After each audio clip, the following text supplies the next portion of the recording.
All right guys, we did it. We bought the abandoned mansion.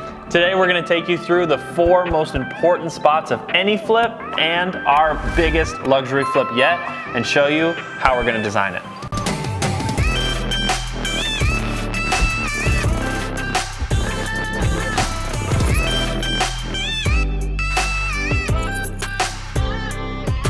If you're tuning back into the channel, welcome back. If you're new to the channel, we're the Boeckle Brothers. I'm Landon. And I'm Jesse. And we have flipped over 350 properties right here in Vegas now, and we are walking our biggest one yet, the 7,000 square foot abandoned mansion. Yes, none of them compare to this one that we are currently getting ourselves into right now. We have our work cut out for us for the next 6 months, but we thought it'd be a great opportunity to take the time to show you guys the 4 most important spots of any home renovation, any home design, whether you're getting into flipping or you already have some flips yourself. We're gonna walk you around the 4 most pivotal areas of this house and talk you through some of our design ideas. So let's start with spot number 1. So we're starting here in the family room. We're gonna talk about money in this episode because we really wanna make sure that you guys understand how to optimize your renovation budgets and dollars to get the highest return possible. So right now we're standing in the main family room of the house. Yep. This is going to be one of your focuses as well in any scale property that you buy. From small entry-level home up to the giant customs, family room is definitely a focal point. So obviously this room we're working with right now is kind of strange. It's a very round room, has like octagonal sides, but this room has a killer view that is the main focal point of the house. It looks out to your patio, your pool, the golf course, and the full strip views. So we want to highlight that. Obviously we want to keep all these windows here, but we want to make a really nice focal point, but have this room at the end of the day feel very modernized. So we always suggest to put some sort of fireplace feature wall or television feature wall in your family rooms. This creates a space where the family can gather around, watch TV, utilize the space how it's supposed to be utilized, and it just makes it feel that much more upgraded. So in this house, we actually have an old school fireplace here. It's a little bit dated, doesn't really fit the new theme of the house that we're going with, which is gonna be kind of that up-to-date, modern Santa Barbara style house. Smooth coat walls, nice wood floors, and modern fixtures, faucets, appliances. So we need to modernize our fireplace wall too. Right. So since this room is super round and all of the walls on every side of it are very small, we're going to try to combine 2 of these panels and to make a little bit of a flatter edge in the room and one single focal point. So from where Landon's standing over behind from about right over here to this column, all the way to this column, which basically encompasses this existing fireplace panel and the blank panel right there. We're gonna combine those into our feature wall. So what we're gonna do with this fireplace wall is, like Jesse said, it's gonna come from this column here over to where he's standing. So about a 15-foot flat straight wall where we're gonna insert a 100-inch gas linear fireplace into the lower portion of it. But we're gonna create a mantle style out of that, where it comes off the wall about 8 to 12 inches and we wrap that in stone. Yes, so that's the lower section of this wall, edge to edge. Probably gonna wrap it in some super nice countertop stone so it feels really high end. The LED gets inset into that section. The top section we're actually gonna keep pretty minimal. There's a lot of detail and arches and things going on in this room, so this wall doesn't have to be very busy. The upper section is gonna be smooth coated like the rest of the house, and we're gonna build in a recessed box that fits a 120-inch TV that we're gonna purchase and install and leave in for the sale of the property. So this wall, from the day we list it to the day they move in, is gonna look perfectly 100% done. Yeah, I really think that's gonna modernize this room quite a bit, from the octagon shape to the dated old fireplace and columns. This is gonna be a showpiece. So of course, one of the next most important components to our house is your kitchen area. Right, this is where everybody really congregates and really likes to spend a lot of time. And as you can tell, we have a very large room to work with here, left to right, front to back, and floor to ceiling. So we love that we have a huge space to work with, and we're gonna make a very impressive kitchen here that everyone's gonna wanna hang out in, entertain in, and spend time together in. One thing that we got lucky with when buying this house, although extremely dated, the beams in the kitchen ceiling is something that we're really gonna embrace and definitely keep and integrate into the new theme of the house. So we're happy to have the beams in the ceiling. Quick breakdown of the kitchen design. So we have a massive island, and believe it or not, we're gonna probably make this thing even bigger. We're gonna waterfall 2 sides, both left and right, and we're probably gonna extend this a whole nother foot for seating along this entire side. Yeah, this kitchen actually lacks an area to sit and eat in the morning. There's not enough room really for a nook table or a dining table. It would make this whole kitchen area feel super cramped. So being that we're extending this, waterfalling both sides and creating a breakfast bar, now everyone's gonna have at least 4 or 5 stools to eat at every morning. The kitchen surround is gonna contain our 48-inch slide-in custom range, and that is gonna have a smooth coated shiplap hood that gets centered between these 2 beams directly above the range. Now, the rest of this wall, we're gonna leave kind of minimal. We're not gonna put any upper cabinetry on this side or on this side of the hood. Instead, we're gonna tile this entire wall and hang some lights and shelving over each side of the hood to give it an open, airy feeling.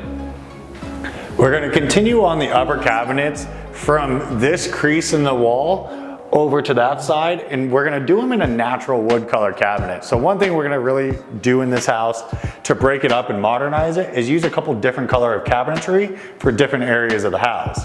Here in the kitchen, for the center island cabinets, we're gonna go with a black cabinet. We're also gonna go with a black cabinet for the rear lowers as well. How we're gonna switch it up is for these uppers, here for the fridge and the pantry, we're gonna use a natural wood and double stack those cabinets to really increase the height and length of the kitchen. Now we have one last special surprise here in the kitchen. In this area right here, which is kind of a small hallway and pass through to the dedicated dining room. We don't really love how this is situated. It's kind of an awkward space. So what we're gonna do is continue the fridge cabinetry along this angle, which will match the other angle on the other side of the kitchen and create a hidden walk-in pantry. So now, instead of this old small pantry that you have with shelving and a door that makes it very, very tough to use for this side of a kitchen, we're gonna have a hidden door here so you actually have a full walk-in, and all of this space is gonna be your pantry space. So space number 3 that you can't forget about and you gotta put the money into is your primary bedroom. Ours is upstairs in this house, so let's get going. We finally arrived into the primary bedroom, but before we can break down the design of the bedroom and bathroom, we have to address one element that we're doing right away. And that is this very, very short entryway into this primary bedroom. Yeah, it really doesn't work for us. What we're gonna have to do is remove this archway from the exterior of the bedroom so that we could raise this doorway up to an 8-foot doorway. Gonna be actually a little bit more challenging than we thought because we don't know what's in that arch and we have a sprinkler right above us. But there's no way you're walking into your primary bedroom in like a 6'6" opening right here. It's just not grand. Nope. So now that that's addressed, let's cover the actual bedroom area. We do have a dedicated fireplace TV wall side of the room that's right opposite the bed. We're probably gonna use this angled wall here that really they didn't fully utilize either. You see it goes all the way over here. So there's 2 or 3 feet on this side and a couple inches on that side. So it's not even set evenly in the crease. No, but now using that corner to corner space, I think we're gonna still be able to achieve a really grand look. We're gonna do a similar fireplace to the living room area below this, a linear gas unit, smooth coated with a TV hung above it. I think it's gonna probably mimic that style, just be a smaller version. Yeah, and then we always like to put some sort of feature wall or trim wall on the bedside. So over here, what we'll do is we're gonna take nice wood trim and come up with a custom design and design this entire back wall here with trim, paint it a different color, a nice accent color for the bed walls. So you'll walk in, have a nice custom wall here, and then your bed wall is looking straight at your feature fireplace. Now, one element of this room is the primary bath, which is a big question mark for us in this design. Our plan right now is to take out everything we see here. The closet walls, the bathroom, toilet room walls, the other closet, the shower, the vanities, all that's gonna be completely deleted so that we have big empty space right here. Yeah, come in and check this place out. It's really odd. It's a zigzag. We don't know what's going on in here. The space between this vanity and this bathtub is only about 2 feet, which makes absolutely no sense. There's a small fireplace in here as well that has to come out. And then the shower vanity design over here is really odd. The budget we have for this bathroom is $55,000 to $60,000 to completely gut it and rebuild the whole thing. You're definitely gonna wanna stay tuned to see what we do with this house. Right. So thanks for following along. So far, we've covered 3 of the main areas. If you guys don't mind, go ahead and shoot the channel a subscribe, because this home is going to be in a playlist coming forth over the next 6 months, showing you guys all this design and as it comes to life. So now, let's go check out the 4th most important place in the home that you need to renovate. Yeah, you gotta see this view. All right, last but not least, our personally favorite part of this project is the rear patio, the backyard, the pool, and the view. Yeah, it's truly the selling piece for this particular property. It makes it extremely special. There's not a lot of homes in Las Vegas with unobstructed city and strip and mountain views, let alone on a country club golf course as well. It's truly amazing. So we have a couple items that are going to be rehabbed here over the course of this project. Let's break them down for you. So first things first, these columns, which we love, that span the course of this entire covered patio, have been kind of piecemealed together over the years and upgraded as time went on with the old owner.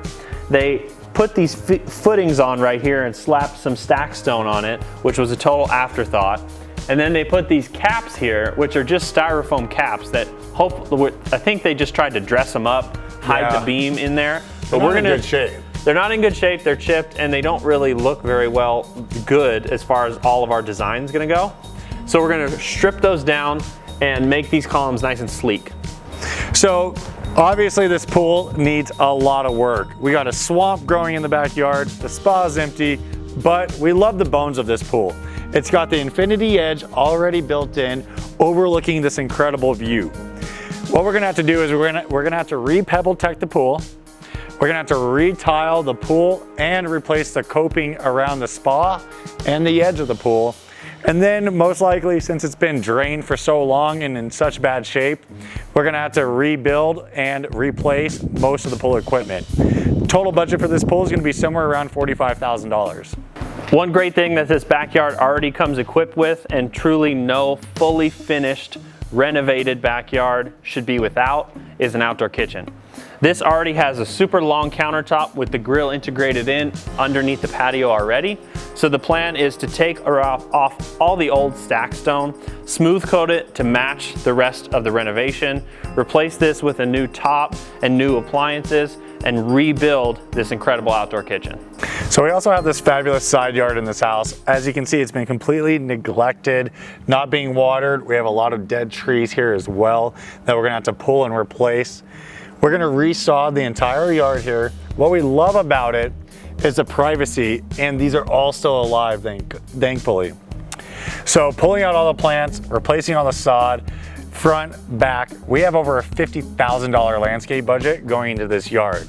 Landscape is not something that you want to skimp out on. It can really make or break the exterior appeal of your property. And even though all of this has basically been neglected for so long, we still need to maintain this for the next 6 months while they're working on the house, so that none of the mature trees and palms and privacy plants that we want to keep die. So this is something you also want to make sure you're aware of and managing during an extensive renovation. Yeah, through the renovation process, keeping your water on, keeping utilities on, and making sure you have a landscape and a pool maintenance guy on schedule is definitely crucial. It could cost you a lot more money in the end if things die and the pool goes bad. All right, so we covered 4 of our personal most important places in the home. 1, to spend your renovation dollars, and 2, to focus on and make sure your design is tight. If you have any questions on what we covered today, if you're flipping your own property and need some help, Drop them in the comments below. We're always happy to answer. Yes, and we'll drop a link too to the Boeckle Brothers Academy if you want to get yourself signed up to learn from two guys who are flipping 350 homes right now in our track record. I think it'd be very beneficial if you're getting involved in real estate investing to sign yourself up. If you had fun today, make sure to hit that like and subscribe button so you don't miss the progress videos of this monster that we're currently going to rehab. Till then, we'll see you on the flip side.